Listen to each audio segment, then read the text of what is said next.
좌우 옆사람에게 목례로 한번 인사합시다. 안녕하십니까. 샬롬. 네.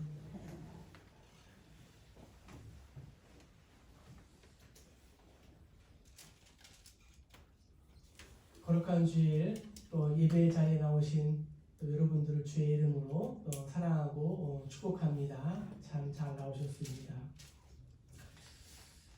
지난주 우리는 또 이스라엘과 기브온 족속의 화친 조약을 통하여 우리 인생은 수많은 그러한 선택의 연속이며 또 올바른 선택을 할 수 있는 영적인 분별력이 필요하다고 들었습니다. 그래서 선택을 할 때에 외형적인 조건이나 겉모습만을 보지 말고 하나님께 여쭙고 또 기도하고 약속을 잘 지켜서 형통한 삶을 살아가야 한다고 적용을 했습니다. 많은 주석가들은 오늘 이스라엘과 화친 조약을 이렇게 맺은 이 기브온 사람들을 묘사할 때 마치 갈보리 산에 매달린 한편 강도처럼 간신히 구원을 받은 엉뚱한 민족이라 말하기도 합니다. 그러나 오늘 우리는 본문을 통하여 이 기브온 사람들이 구원에 대한 열망이 대단했음을 볼 수가 있습니다. 오히려 오늘날 우리 성도들이 그들의 열심을 배울 수 있어야 합니다. 그래서 오늘은 기브온 사람들의 긍정적인 측면을 살펴보고자 합니다.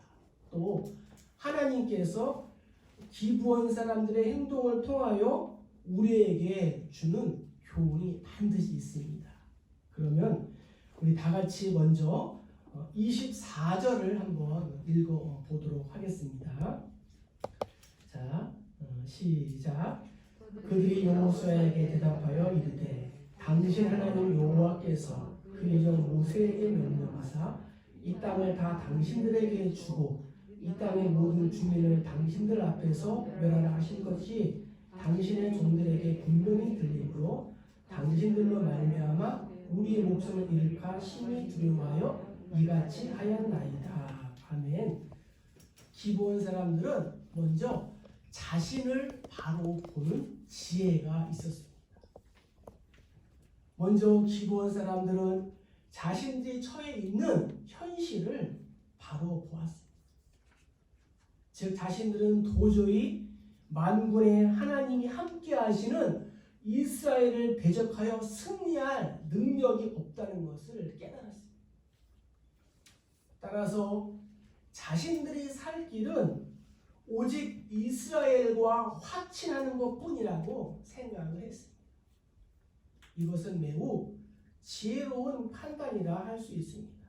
그리고 자신들의 생존을 위하여 모든 지혜를 총동원했습니다. 예수님은 12제자를 파송하시면서 말씀하셨습니다. 내가 너희를 보냄이 양을 이리 가운데에 보냄과 같도다. 그러므로 너희는 뱀같이 지혜롭고 비둘기처럼 순결하라고 말씀하셨습니다. 기브온 사람들 그들은 마치 뱀 같은 냉철한 또 지혜로 자신들이 처해 있는 현실을 판단하게 된 것입니다. 뱀은 침착합니다. 위험 앞에서 절대로 서두르는 법이 없습니다.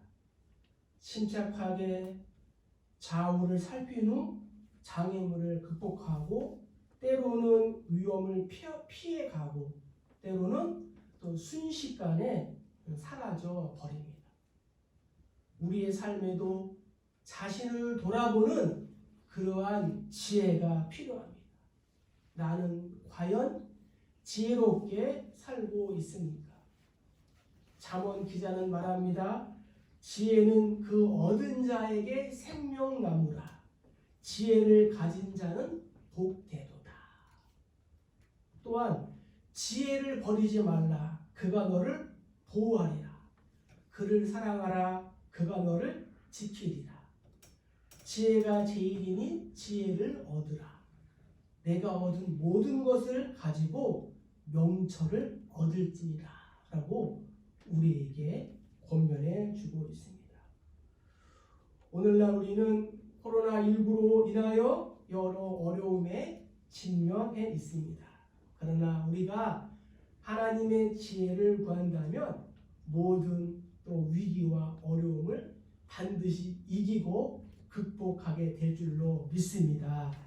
지금까지 우리 모두 인내하면서 참 잘해온 것 같습니다.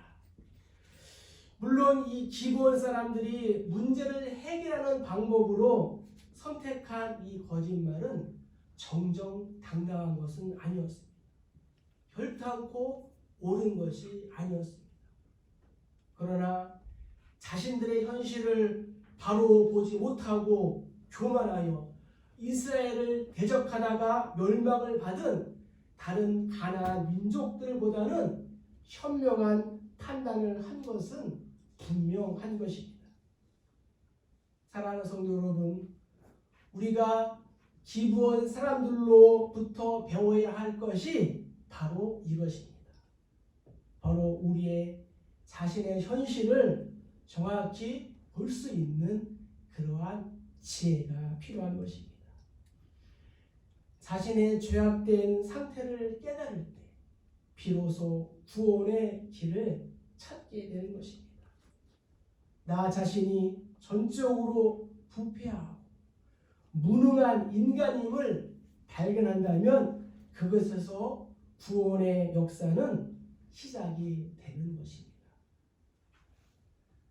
남유다는 히스기야 왕 14년에 아수르의 산헤립이 18만 5천 명이라는 군대로 쳐들어와서 이 나라가 국가적인 위기를 당했습니다. 아수르 저들은 하나님을 부인하며 하나님의 백성들을 조롱합니다. 또한 항복하라는 항복 문서를 보냅니다. 그때 히스기야는 위기 상황에서 다른 나라로부터 원조를 얻기 위하여 동분서주하지 않았습니다. 오직 성전에 올라가서 산헤립이 써서 보낸 그 협박의 글을 하나님 앞에 펴놓고 기도했습니다. 여호와여 귀를 기울여 들으시옵소서. 여호와여 눈을 뜨고 보시옵소서. 산헤립이 사람을 보내어 살아계시는 하나님을 회방하는 모든 말을 들으시옵소서. 우리 하나님 여호와여, 이제 우리를 그의 손에서 구원하사 천하 만국이 주만이 오직 주만이 여호와이신 줄 알게 하옵소서라고 그 협박 문서를 펴놓고 읽으면서 기도했습니다. 어떻게 되었을까요?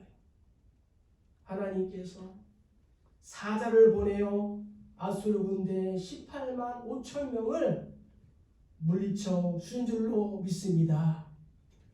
우리도 히스기야처럼 일부 기도문을 그대로 읽고 기도하는 거예요. 저녁 9시에 가족이 모여서 찬송 한 장 부르며 돌아가면서 읽고 기도합니다. 저희도 일주일 동안 했는데 오후 1시에는 조금 어렵더라고요. 그래서 저녁 9시에 모여서 찬송 한 장 부르고 읽으면서 히스기야처럼 기도하는 겁니다. 성도는 어떤 상황에 흔들리지 말고 먼저 하나님을 찾는 믿음의 사람이 되어야 될 줄로 믿습니다. 그러면 우리를 둘러싸고 있는 이 시대의 아수르, 이 시대의 아수르가 뭘까요? 코로나19보다 하나님께 우리의 시선을 맞추시기를 주의 이름으로 간절히 축복합니다. 모든 시선을 주님께 드리고 살아계신 하나님을 느낄 때 내 삶은 주의 역사가 되고 하나님이 일하기 시작하는 줄로 믿습니다. 성경은 분명히 말씀합니다. 의인은 없나니 하나도 없도다. 자신의 현실을 바로 보지 못해 자만하거나 또한 자신의 이 부유함만 보는 사람은 결국에는 멸망받은 가나안 족속과 같은 처지가 되고 마는 것입니다. 누가복음에 보면은 한 부자가 있었습니다. 그의 농사가 풍성해져서 생각합니다. 야, 올해 농사할 때 참 잘 되었구나. 내가 이 농사 지은 이 곡식을 쌓아둘 곳이 없으니 어찌할까.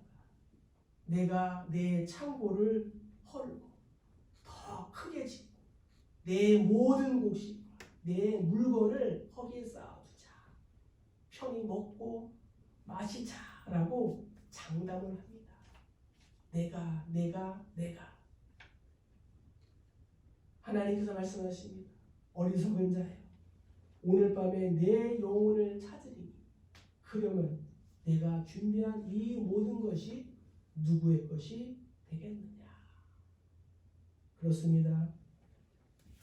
새벽다 우는 소리에 눈물을 흘리며 자신의 현실을 바로 보고 회개한 베드로처럼 우리는 자신을 정확히 살펴보는 그러한 지혜가 필요한 것입니다.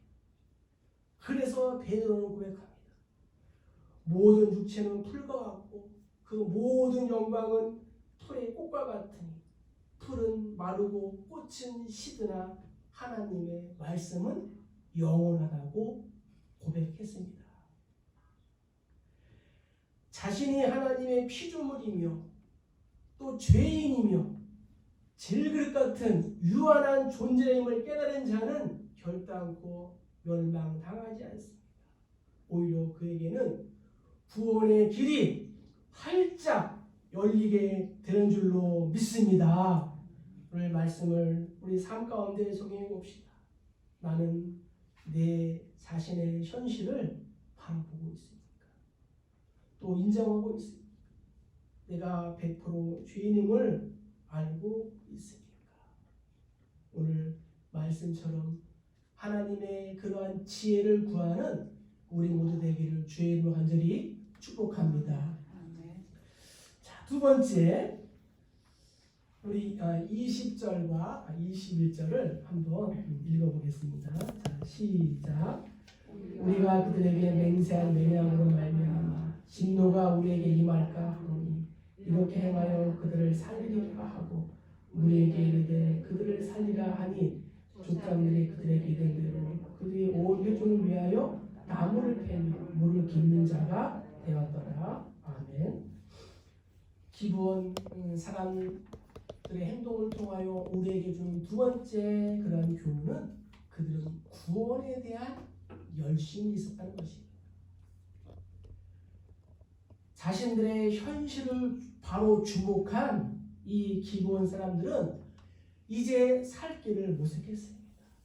그 방법은 자신들을 먼 곳으로부터 온 사람들로 꾸미는 것이었습니다. 물론 이것은 잘못된 방법이면 틀림없습니다. 그렇지만 자신들 이스라엘과 화친하지 못하면은 죽는다는 것을 알았기 때문에 나름대로 최선의 열심을 낸 것입니다. 반대로 이스라엘은 속았다는 분노심과 수치심으로 마음이 착잡했을 것입니다. 그런데 오늘 우리는 여기서 한 가지 큰 교훈을 발견하게 됩니다. 역사적으로 볼 때 창세기 34장에서 히위 족속인 기브온 사람들이 나옵니다. 그런데 이 히위 족속인 기브온 사람들을 이스라엘이 먼저 속였다는 것입니다. 여동생 디나가 당한 수치를 보복하기 위해서 야곱의 아들들이 할례를 이용해서 할례를 받은 후 3일 후에 아파할 때에 기브온 사람들이 할례로 인하여 아파할 때에 그들을 무참하게 모두 죽였습니다. 이제 그 디나의 사건이 있은 지 500년 후에 역으로 이스라엘이 기브온 거민들에게 속았다는 것입니다. 성경은 말씀합니다. 곧 자신들이 뿌린 대로 거둔 것입니다. 그러므로 어쩌면 하나님의 경륜상 히위 족속인 기브온 거민이 진멸 중에도 살아남게 된 것은 이스라엘이 저지른 그 디나 사건에 대한 하나님의 배상일 수도 있습니다. 차량으로 태어나 아버지를 속여서 장자의 축복을 받은 야곱이 있습니다. 야곱이 눈이 어두워진 아버지 이삭에게 대답합니다. 나는 아버지의 맏아들 에서입니다. 아버지께서 내게 명하신 대로 내가 하였사오니 원하건대 일어나 앉아서 내가 사냥한 고기를 잡수시고 마음껏 축복하소서. 이삭이 말합니다. 내 아들아, 내가 어떻게 이같이 속히 잡았느냐. 야곱이 이르되 아버지 하나님 여호와께서 나로 순조롭게 만나게 하셨음이니이다. 하나님께서 야곱의 거짓에도 불구하고 그를 축복한 것은 그의 열심을 하나님께서 인정하셨습니다. 물론 열심만 있으면 모든 죄가 없어진다는 말은 결코 아닙니다. 야곱은 하나님을 속이고 아버지를 속인 덕분에 자신보다 더 센 사기꾼들을 만나게 되었습니다. 집을 떠나게 되었고 부모와 생이별을 하게 되었습니다. 자녀들에게도 속았고 외삼촌에게도 20년을 속임을 당하는 그러한 험난한 삶을 살게 되었습니다. 기브온 사람들도 속인 대가로 대를 이어서 이스라엘의 종이 되었습니다.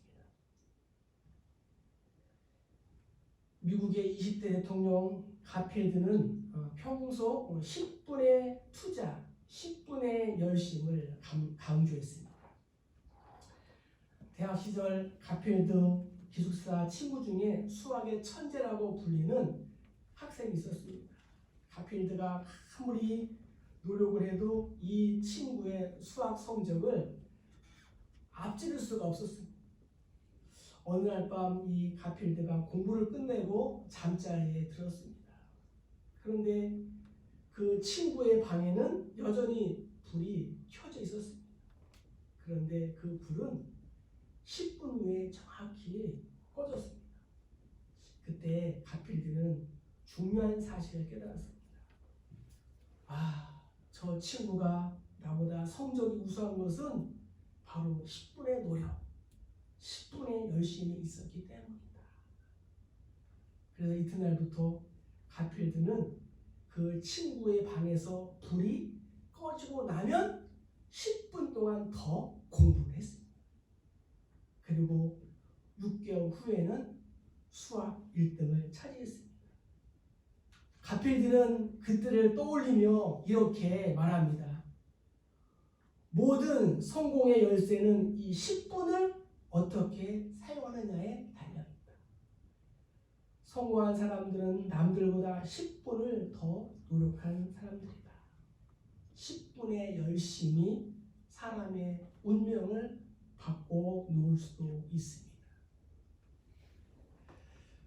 스코틀랜드의 목사이며 찬송가 작가인 그 보노가 어느 날 꿈을 꾸었습니다. 천사가 이 보노의 열심, 신앙의 열심을 저울에 단 후 내 신앙의 열심은 100근이다. 이렇게 그 열심을 분석해 주었습니다. 100근은 오늘날로 하면 한 60kg 정도가 되는 거죠. 이기심 때문에 나타내는 열심이 24근, 파당을 짓는 열심이 25근, 명예 때문에 나타나는 열심이 22근, 사람에게 잘 보이려고 하는 열심이 23근, 하나님을 사랑하는 열심은 몇 근? 6근이었습니다. 얘기하는 거예요. 그러니까 100근 중에 6근, 10분의 1. 잠에서 깨어난 본우는 자신의 열심이 얼마나 인간적인 발상에서 우러났는가를 보고 회개하고 비로소 변화된 삶을 살았다고 합니다. 나의 신앙의 열심의 무게는 몇 근입니까? 한번 저울에 달아보세요. 몸무게만 달지 말고. 말씀을 정리해 봅시다. 나는 구원에 대한 열심이 과연 몇 근입니까? 몇 킬로입니까? 충성된 사자는 그를 보낸 이에게 마치 추수하는 날에 얼음 냉수와 같이 능히 그 주인의 마음을 시원하게 한다고 하는데, 나는 과연 하나님과 주님의 몸된 교회를 향한 열심이 얼마나 되는가? 바울은 로마 교회 성도들에게 말합니다. 너희가 하나님께 열심이 있으나 올바른 지식이 아니다. 그러므로 부지런하여 게으르지 말고 열심을 품고 주를 섬겨라. 이렇게 말했습니다. 바라기는 사랑하는 우리 교회 모든 성도들 열심을 품고 주를 섬기기를 간절히 소망합니다. 자, 이제 마지막으로 25절과 26절을 우리 다 같이 한번 읽어보겠습니다. 자, 시작. 보소서 이제 우리가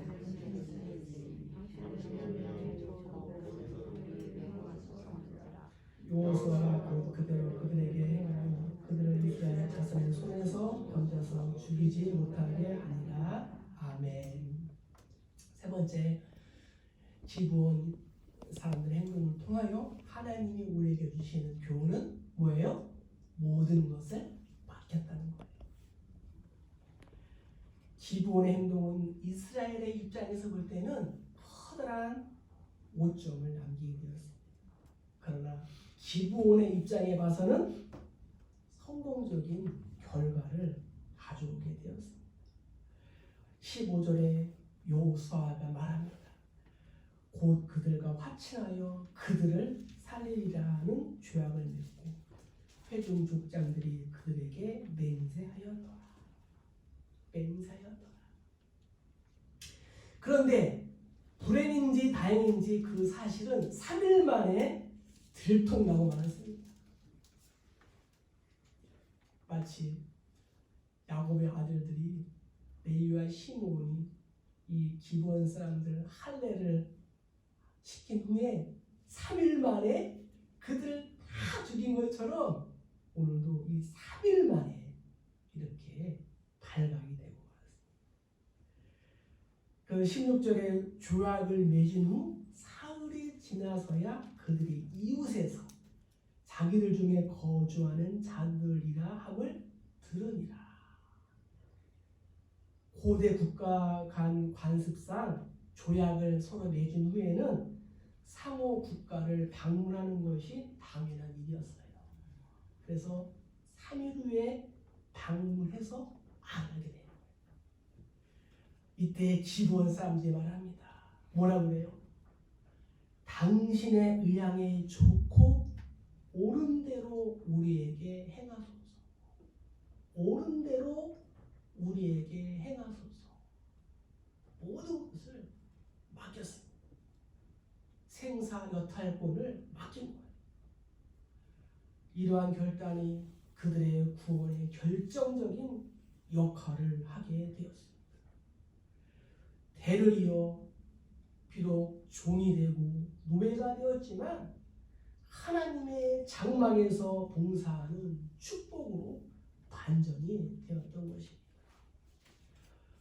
27절에 그날의 여호수아가 그들을 여호와께서 택하신 곳에서 회중을 위하여 여호와의 제단을 위하여 나무를 패며 물을 깃는 자들로 삼았더니 오늘까지 이르리라 말씀하고 있습니다. 21절도 23절도 보면은 내 하나님의 집을 위하여 나무를 패며 물을 깃는 자가 되리라. 이 말씀은 후에 다윗의 고백도 되었습니다. 다윗은 고백합니다. 내가 주의 궁정에서의 한 날이 다른 곳에서의 천날보다 나은지 악인의 장막에 산 것보다 내 하나님의 성전 문지기로 있는 것이 좋습니다 라고 고백했습니다. 시편 기자는 또 고백합니다. 의인은 종려나무같이 번성하며 레바논의 백향목같이 성장하리로다. 이는 여호와의 집에 심겼으며 우리 하나님의 뜰 안에서 번성하리로다. 기도한 사람들은 세상의 어떠한 환경보다도 어떠한 것보다도 하나님 안에서의 나쁜 환경이 오히려 축복이라는 것을 생각했습니다. 혹시 예수님 때문에 손해를 보고 있습니까? 예수님 믿는 것 때문에 힘들어하고 있습니까? 하나님께서 갚아줄 줄로 믿습니다. 세상의 어떠한 부귀영화보다 영적인 은혜를 사모하는 것이 더 중요하다는 것을 이 기브온 사람들은 알았습니다. 그래서 어떻게 되었을까요? 19절에 보면은 이스라엘 사람들로 하여금 건드리지 못하게 하였습니다. 20절, 21절에 보면은 그들을 살리라 라고 여호수아가 얘기했고 26절에 보면은 죽이지 못하게 하리라. 기브온 사람들이 살게 된 줄로 믿습니다. 사랑하는 성도 여러분, 내 인생의 주도권, 생사여탈권을 하나님께 맡기시기를 축복합니다. 베드로는 고백합니다. 너의 염려를 다 주께 맡기라. 이는 그가 너희를 돌보시리라. 잠언 기자는 너의 행사를 여호와께 맡기라. 그리하면 너의 경영하는 것이 이루어지리라. 할렐루야. 아멘. 종교개혁자 루터는 밤이 되면 이렇게 기도했다고 합니다. 여러분도 이렇게 기도했으면 좋겠습니다. 하나님, 이게 제 세상입니까? 당신 세상입니까? 하나님, 이 교회가 제 교회입니까? 당신 교회입니까? 당신 세상이고 당신 교회라면 제발 당신이 돌봐주십시오. 저는 피곤해서 자겠습니다. 하나님, 안녕히 계십시오. 내일 아침에 다시 뵙겠습니다. 저도 오늘부터 이렇게 기도하려고요. 하나님, 이 교회가 제 교회입니까? 하나님 교회입니까? 제가 교회를 목양합니까? 하나님 목양합니까? 그럼 하나님이 말씀하실 것 같아요. 네 교회냐 내 교회지. 네가 하냐 내가 하지. 루터와 같이 내 인생의 모든 것을 하나님께 맡기시기를 축복합니다. 여러분들도 여호수아 앞에서 이 기브온 사람들처럼 여호수아 앞에 하나님 앞에 모든 것을 맡기실 때에 만복의 그런 되시는 하나님께서 나와 우리의 모든 삶을 책임져 줄 줄로 믿습니다. 나는 과연 구원에 대한 열심과 몸된 교회를 향한 충성이 기브온 사람들보다 강하다고 생각하십니까? 물론 그들의 거짓된 행동은 칭찬할 수가 없습니다. 하지만 자신의 현실을 정확하게 판단하고 열심을 낸 그들의 행동은 우리 신앙인이 본받아야 하면은 틀림이 없습니다. 인생을 살아가다 보면 나에게도 분명히 기부원 사람들처럼 나무를 패고 물을 깃는, 마치 이 밑 빠진 독에 물을 붓는 것과 같이 힘이 들고 눈물 나며 어려운 환경들이 있습니다. 지금이 그런 시간인 것 같기도 합니다. 그렇다고 우리는 마냥 주저앉아 있을 수는 없습니다. 그것으로 하나님께 맡기고 인내하고 순종하면 그곳이 바로 하나님께서 택하신 곳이요 하나님의 집을 위해서 쓰임을 받게 되는 줄로 믿습니다. 사랑하는 성도 여러분, 이제 말씀을 마칩니다. 놀라지 마십시오. 통일 왕국 시대에 와서 사울 왕은 이 기브온에 여호와를 위한 장막을 세웠습니다. 솔로몬 왕은 기브온 산당에서 1천 번제를 드리고 하나님으로부터 지혜를 받았습니다. 느헤미야 시대에 와서 느헤미야가 제2성전을 건축할 때 기브온 사람들이 한 마음으로 성전 건축에 앞장을 서는 그러한 축복을 받게 되었습니다. 바울은 디모데에게 말합니다. 큰 집에는 금그릇과 은그릇뿐만 아니라 나무그릇과 질그릇도 있어 귀하게 쓰는 것도 있고 천하게 쓰는 것도 있습니다. 그러나 누구든지 자기를 깨끗하게 하면 귀히 쓰는 그릇이 되어 거룩하고 주인의 쓰임에 합당하며 모든 선한 일에 준비함이 될 것입니다. 말씀을 정해 봅시다. 내가 하나님의 교회에서 나무를 패며 물 깃는 자가 된다 할지라도 대를 이어서 여호와의 집을 위해 섬기는 자가 되게 주십시오. 이렇게 기도하고 주보하기를 축복합니다. 하나님, 당신이 옳은 대로 행하시옵소서. 하나님, 당신의 뜻대로 하시옵소서. 나의 현실을 바로 보는 지혜로 하나님을 향한 열심을 가지고 모든 것을 주의 손에 맡긴 기부원 사람들처럼 나의 또 우리의 남은 인생이 그러한 삶 되시기를 주의 이름으로 간절히 축복합니다. 축복합니다.